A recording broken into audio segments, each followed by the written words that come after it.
Well, finally, on February 6th, 2023, Steam is having its next event, which is a massive amount of demos that are free to try out and download of new and upcoming games that are coming soon to Steam. And finally, again, on February 6th, 2023, Broken Arrow has its first demo. Well, hello again, they're friends and fans. Raptor here, and I've been hyped for this game for a very long time, and I'm sure a lot of you have been as well. And if you haven't heard of Broken Arrow, then damn, it is a fantastic looking, and it also looks like it's going to feel great. I can't wait till I can try it out on Monday. A real-time strategy game taking place in the modern era. Now, this game reminds me a lot of World in Conflict, acts a lot like Wargame Red Dragon, and also looks a bit like Regiments maybe at the same time, and I really like what this game is going to look like and how it's going to operate, but I want to get behind the wheel myself, and again, we will finally have that opportunity on the 6th. And really, we don't really know if it's going to be a campaign mission. Well, we do know it'll be campaign, but not what campaign mission specifically, but it's probably going to be something looking like this, taken from a Slytherin event, the publisher, from earlier last year. And every time I see this game, it's looking better and better, and I'm just very excited to see how everything's going to work. Recently, I've been doing playthroughs on the channel of World in Conflict all over again, and it's just made me want to play this game, and I've been thinking about going and doing Red Dragon again, although those missions are a little bit more RNG as to how the overworld works, and also the battles themselves work at the same time. A lot of things are kind of scripted, but a lot of it is all kind of RNG at the same time too. But I really appreciate handcrafted missions, handcrafted quality, and large cities. And this game has those cities that I loved from World in Conflict, being in downtown Seattle and being near major cities, as well as important structures such as massive highway bridges and ports and high schools and hospitals and things that would be used for defense or rallying or command points. And, games like Wargame, which eventually led to Steel Division, which was a World War II game, was really cool for it being all about defending steel mills and beachheads and things like that. But nothing is quite as impressive as a battle in a modern city. With all the major world events going on right now, we've been seeing just countless amounts of footage with a lot of the things you see on the screen on the left side, with javelins and stingers being used by one side particularly very successfully, and things like armors and different types of BMPs and transports and whatnot just not being as successful. And so it's going to be really interesting to see how this game is received by the world, and hopefully is a great game for us to play that we can always look back on and say, oh yeah, Broken Arrow was a good one. Now, as you see on the screen, a lot of this stuff is a few months old, even now, and probably back then when it was captured by the devs was quite old as well. So finally on the 6th, we're going to see all sorts of different things that we haven't seen before by testing it out, getting access to the campaign missions, and we can really see things in depth. A lot of stuff here, the smoke of both the intended smoke of smoke dischargers, but also smoking wrecks of vehicles and buildings, look really good. There seems to be a lot of care here, and finally we don't have to rely on videos anymore and get hyped. We can actually try things out and kind of get a feel as to what direction they're going. And on the 6th, by the way, a lot of you guys have been telling me, dude, this is coming out. It's going to be a demo. Here's the post for it. So thank you to all you in the community, all you subscribers who've been pointing this one out as coming as a demo. I've been seeing more and more messages now on this one, and I couldn't be more excited, just like many of you.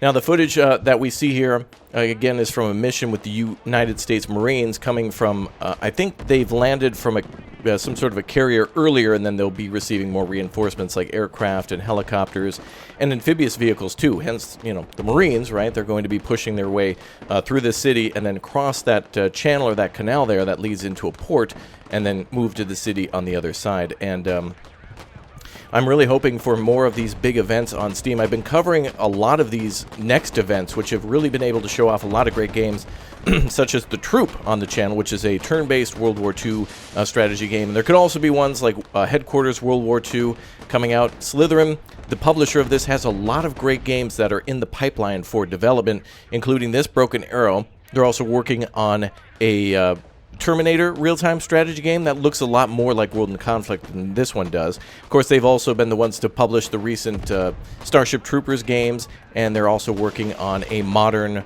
naval game where I think primarily you're in a submarine, and I believe it is called Modern Naval Warfare. It's got a very basic generic title, but it looks fantastic, and it's got me excited to see more from not only development teams working with Slytherin, but all the publishers that might be making some more modern stuff too. It's been a while since we've had a real treat for real-time strategy games, and since the release of A Call to Arms Gates of Hell Ostfront, the World War II game taking place on the Eastern Front, which is a DLC for a game taking place in modern times, kind of like on the Men of War Assault Squad engine. You guys have been asking for more real-time strategy games, and this year we'll be receiving Company Heroes 3. Say what you want, I really want it to succeed. I want it to be a good one, and I want it to actually blow everyone out of the water so we can continue to get more of those titles. And I really don't want there to be one last final ship for us all to kind of sink on when it comes to more modern, or at least World War II RTS games. Now, we have a lot for World War II, that's true. And I don't think we have a lot for modern time. Again, going back to just World in Conflict, Wargame Red Dragon, and in fact Air-Land Battle and European Escalation. Other than those and this game, I really can't think of a lot of games that have come out recently that allow you to play on kind of this level of fluidity. There's a kind of a system or systems that are very easy to learn and very easy to master, and then the real challenge is other players. As where there's other games like, for example, many of you asking me to play games like, for example, the, oh boy, the name escapes me for the moment, but a lot of the, I think it was called, oh boy, there are ones that Slytherin publishes. I've already forgotten the name. It's like Global Mission or something like that, but it'll come back to me a little bit later. The name escapes me. They make a lot of DLCs for it, but I think it's called the Black Sea. Is one of the like Combat Mission Black Sea. But regardless, there's a lot of these games that are Cold War or post World War II, kind of early Cold War, that are very great too, and I want to see them succeed and hope that more games like this come out and try to bring those to the spotlight. And you know, so I've played so many games, sometimes they escape my memory, and though the lasting impact of their campaigns and also the features that they bring to multiplayer are always everlasting. Now, this game is rumored and not confirmed because I haven't really seen it work yet, and you know, the features could change at any time, or they could be lackluster. But this could and should, and I think is, getting a mission editor and a map editor. So you could take any major city, you could recreate missions from World in Conflict, as I'd mentioned many times before. Or you can take local metropolitan areas and kind of simulate what an invasion or what like a resistance force would have to do to fight those. A very popular game on the channel recently was a game called Infection Free Zone. And in that game, it takes real-world maps and real-world layouts to show you where real-world pharmacies and police stations and hospitals are at. So that way, after the end of a zombie apocalypse, if that was to ever happen, you could see where to build defenses and where to go for supplies. And arguably, it would be the same thing that you would do trying to fight off an enemy invasion, and that would be important for your military or the enemy invading force to take, so that way it could either be defended against you know, being stolen by the enemy, or to be used for resistance later on. And these are, you know, real world topics and real world scenarios that are occurring now, and it's going to be interesting to see how they play out in this game. Now, this won't have resistance forces, there won't be militia, there could possibly be missions that replicate that. In the future, we could see some things like that, but I'm really hoping on seeing a campaign that is really robust in terms of all the forces. This will feature, from memory, I think there's 4 for the United States and 4 for Russia that simulate their airborne forces, marine forces, tank, and possibly air forces, like their airborne troops that are not just paratroopers, like, for example, more heliborne troops and troops that utilize mobility via helicopter. But it is great to see in this game that they have a lot of their function and a lot of customization, and that's one thing that I just hadn't seen in Wargame or World in Conflict before. I mean, when World in Conflict came out in 2008, you essentially had a heat round that you could utilize, and special units, like, for example, with this landing craft here, just like in World in Conflict, that had the ability to fire grenades and fire smoke, and that was about it. Some of that was expanded upon in Wargame Red Dragon. Again, these are games are nothing related to each other, but eventually in that game we did start to see amphibious assaults that were much more larger in scale. World in Conflict had that as well, but it was cool to, instead of fight against objectives, which I really like, it was fighting against a larger map. Now, this game combines both of those things. As you can see, enemy forces are defending this star fort here, and so it's, you know, we're taking over a large city, or taking over villages or structures or parts of cities that are important, like you would in Wargame, capturing regions like Alpha, Bravo, you know, Charlie, whatever.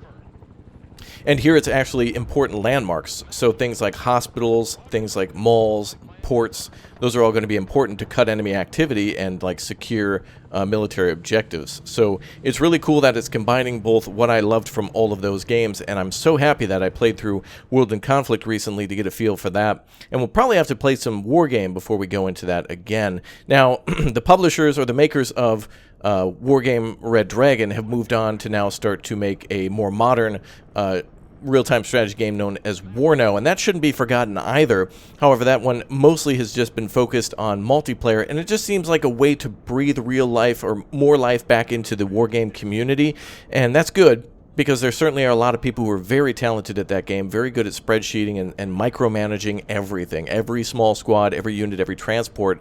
And Warno has been a very good thing to see for multiplayer, and this game has been very good to see for its single player. Now, I want to see multiplayer in this game and also single player in Warno to kind of compare the two together to see which one I prefer, but I think really we're getting lucky with a lot of things coming out. Previously, I had said that we weren't getting as much as I was hoping, but arguably, I think we always will say that we need more, no matter what. This game changes dynamically, too, as I'd mentioned in our previous video with this footage. Helicopters can be shot down at a moment's notice, and the mission can then change to a recovery or a rescue mission, because if a helicopter goes down behind enemy lines, you have yourself a Black Hawk Down situation, and it would be really cool to see some of those scenarios recreated in a game such as this. And it makes me think of, like, for example, Command & Conquer Generals. When a pilot would go down, you could then rescue them and put them in another vehicle. And it could be the same here. Perhaps there's some sort of reward for rescuing a pilot and sending them back to a carrier or back to a base or an FOB or something like that in order to enter another vehicle. Perhaps, like you see there, the CH-83 or 53 Sea Stallion. Maybe with that pilot they can be, I don't know, you get some sort of bonus. Who knows? But I'd love to see what makes this game more diverse than Warno, and I want to see this game bring more life into modern real-time strategy games. A lot of people are saying, really, that there's only 3 realms that everyone's interested in. We have, of course, modern times, which are somewhat fictional, but based on, you know, real equipment. We have World War II, and then we have kind of like completely off-the-cuff, fully made-up factions of the future, and you know, things like, for example, that are a little more realistic or at least believable because they have more lore, like the Terminator series. With that RTS coming, even though that's kind of, you know, futuristic robots, there still seems to be some well thought out realism to that as well, and that's something I'm really looking forward to seeing as well. So we're getting a lot of great RTS games. Hopefully they're all going to be fantastic. They can't all be, you know, 10 out of 10s, but I would want to see more games being submitted for RTS, you know, the genre, and trying to expand upon that and give us more things to play. And of course we have other games that kind of channel a lot of this too, like Arma, with the ability to make missions on the fly.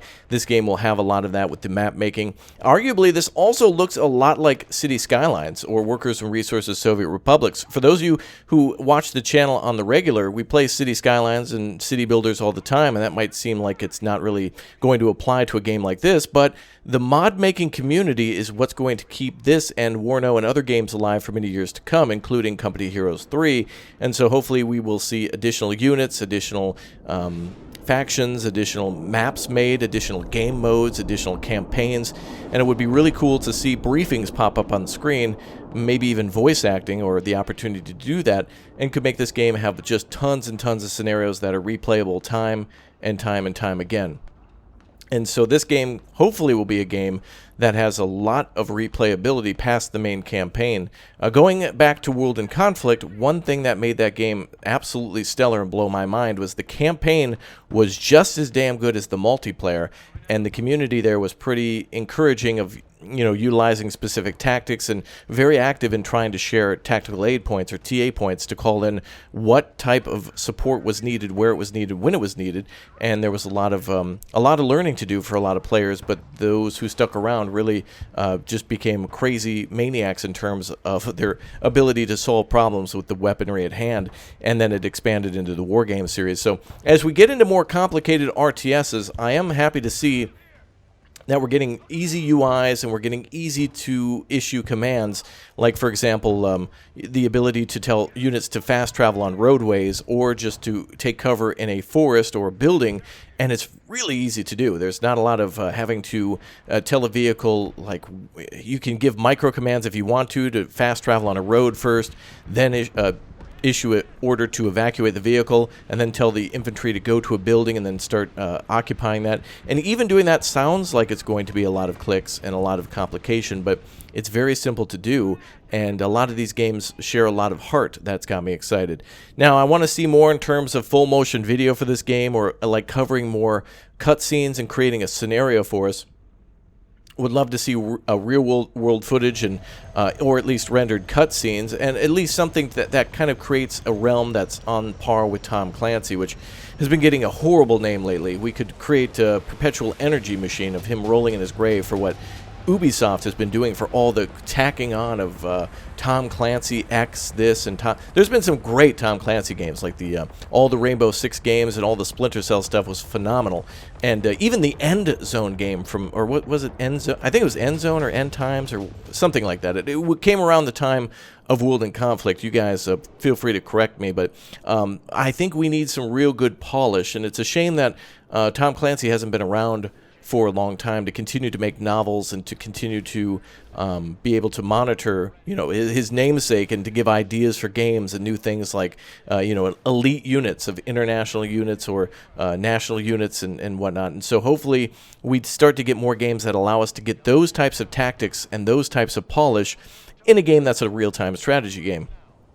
Going back to Call to Arms and Gates of Hell and Ostfront, again, those games do allow you to take command of a soldier in third or first person, and sniping enemy troops can give you all the difference in the battle. And it would be interesting to see some of these missions play out where you're a singular soldier or a small unit. Obviously, going to be impossible almost sometimes for one person to make a difference in a game of this scale. In a war, it would matter. Everyone counts. But what's interesting is that we definitely could have the possibility of seeing micro campaigns, macro campaigns, dynamic campaigns that play out on a world map. It just has yet to be seen. So the possibilities, until we have confirmation of or confirmation of not, there's just, the windows are open and the sky is the limit, and the hype should be real, and everyone should be hyped. There's nothing wrong with being excited for a game like this and trying out the demo that's going to be free and finding out it's not for you. So really my purpose here today is to get everybody hyped again for Broken Arrow, and to finally mention that, it should be coming this year. The fact that we have a demo will solidify, release dates that are pending, but at least, it's on the board. We have something to play and try for a whopping $0. We can give it a shot and really give a lot of feedback to the developers too.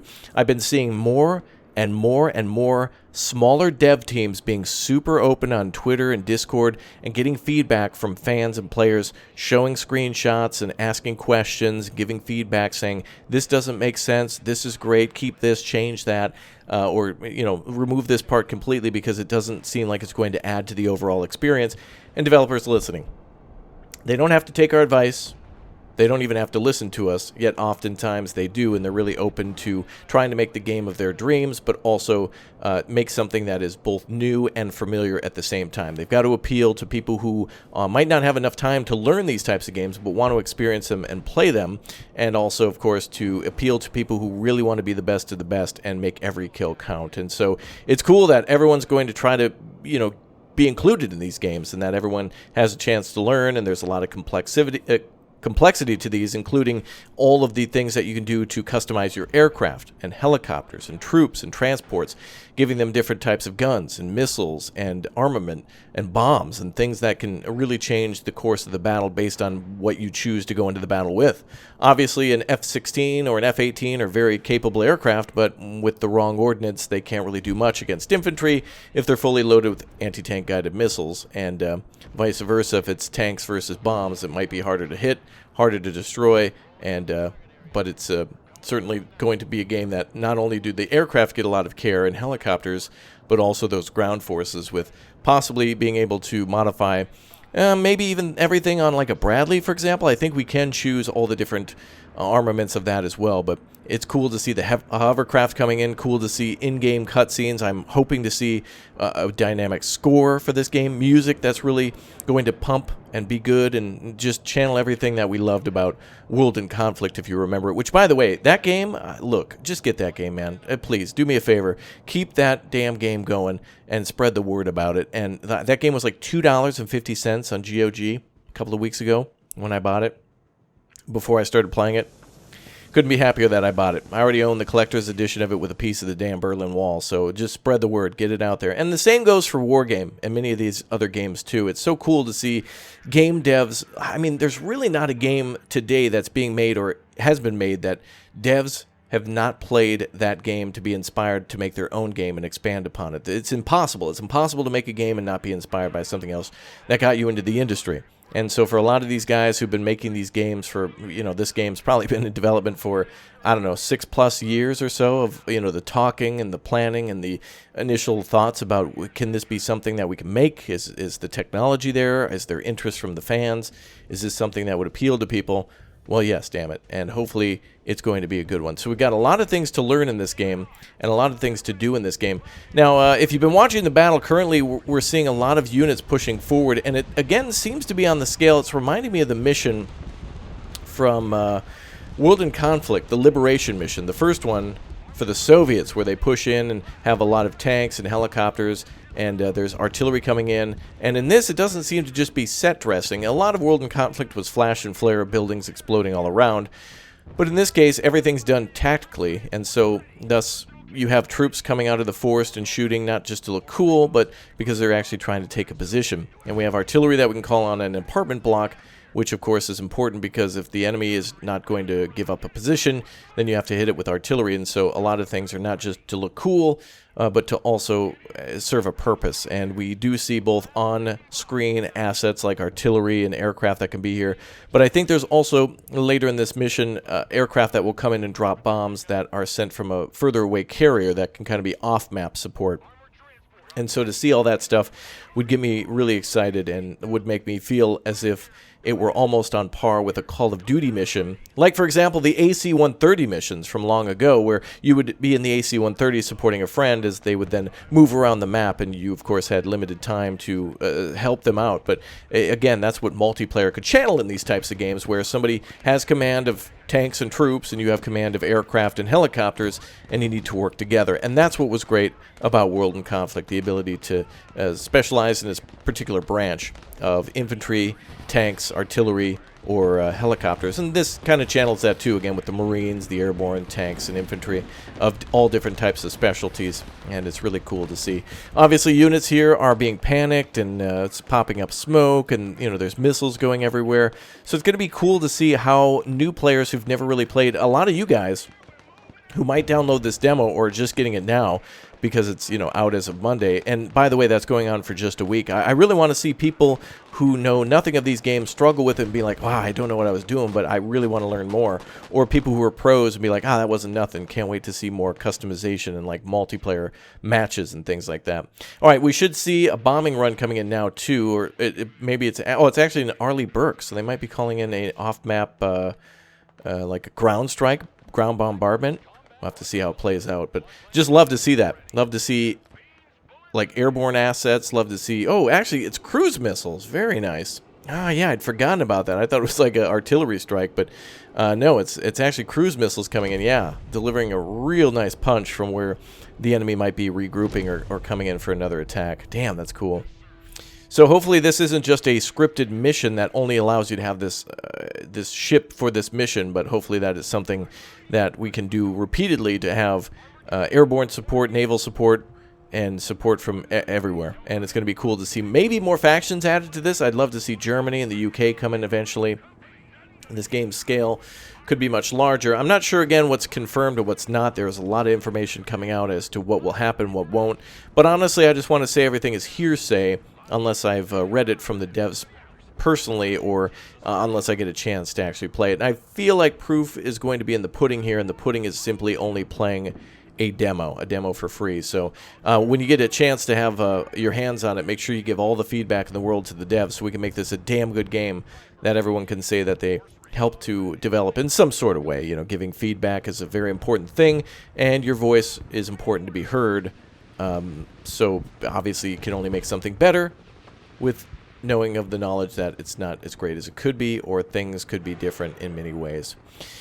Wow, just seeing those vehicles getting wrecked on the road, that's cool. It looked like there was almost like clusters flying up, like there was secondaries popping off, or some sort of cluster munition used. I believe it was the Cobras that were nearby, and possibly maybe like a 25 or 30 millimeter from something nearby. Well, actually, I think it was an LAV there. So, but yeah, I think this game's done a really good job of being clear and concise with what the unit is. I can tell which ones are Abrams, just based on memory, versus who is Marines, who is anti-tank, who is, you know, who is like what is a transport, and how those vehicles differ. It's going to be really cool to see also how we're going to gain points in this game. Now, this is just a mission with the tasks of doing an air sweep and to protect the LCACs, which were the hovercraft from before, cutting off the enemy and destroying enemy MLRSs. And so, again, I can't wait to see those dynamic missions. But I also want to see, you know, will we get our own mission editor, campaign editor, you know, two different things there, and how robust they will be. Do we only get pre-made maps and then indicate, you know, buildings that have to be captured or secured, or what? You know, there's a lot of things to basically figure out here just by playing. And I think even if they've confirmed some things, we need to see how it's executed versus, you know, if it's great, good. If it's kind of meh and it's like kind of incomplete, it's kind of like, well, I'm happy it's here, but, you know, it could also be better. But at least getting a feature is always a good thing. It's not a bug, right? It's a feature. And in the future, I hope we see more features and less bugs of all these types of games, where I see more and more RTS games being more polished. Mostly because we're not dealing with like an RTS or, sorry, a FPS environment. RTS games are very nice, detailed cities, and I think those are the games that we've been playing the longest with city builders from long ago. Oh, do we have a, what was coming in here? We have some aircraft coming in to provide a, I'm assuming it's going to be possible ATGM support within that area. Looks like 2 enemy tanks. Beautiful. Oh, we have AV-8B Knight attacks coming in. Taking a little bit of missile fire there, but still good. Man, it's fun just to watch this game. It's going to be great to see everybody watching videos of this too and giving feedback on new tactics and things that can be developed through combining tactics of off-map support and then using vehicles that are in the field to continue to push the attack. Being able to pop smoke. It was a big thing in Wargame as well, utilizing smoke and advancing and being able to smoke out enemy line of sight and then push up on the flanks or something like that, and or trying to defend against that. Very cool to see mortars and artillery be effective like that, and now even more here with vehicles having the ability to deploy smoke, and then infantry being able to get into buildings and actually kind of face in the direction of the enemy.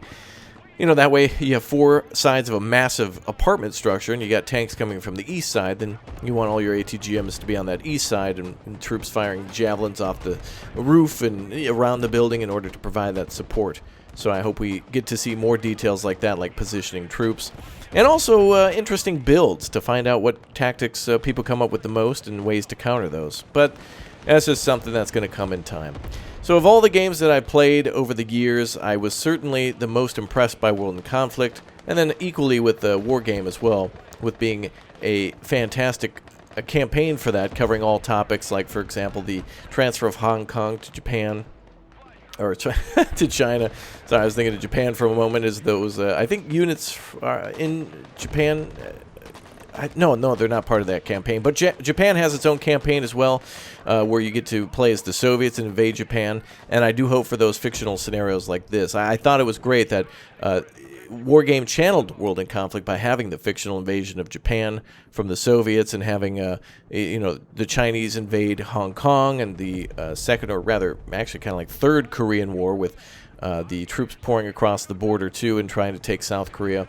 And it was just really cool to see all those other factions. So Wargame had a lot of factions. This will have a lot less, so thus I think we'll have more units, and more important units and factions from those two opposing sides, the United States and Russia. And hopefully we do get to see what Wargame brought. Again, going back to saying Japan, I'd love to see it. South Korea, love to see it. North Korea, love to see it. anything. In Mexico, the Netherlands, Belgium, all those forces, some of those of which have been added to Wargame, would be great here. And I hope to also see a lot of mods in this game. But yeah, so really looking forward to all the things that we can expect from the demo.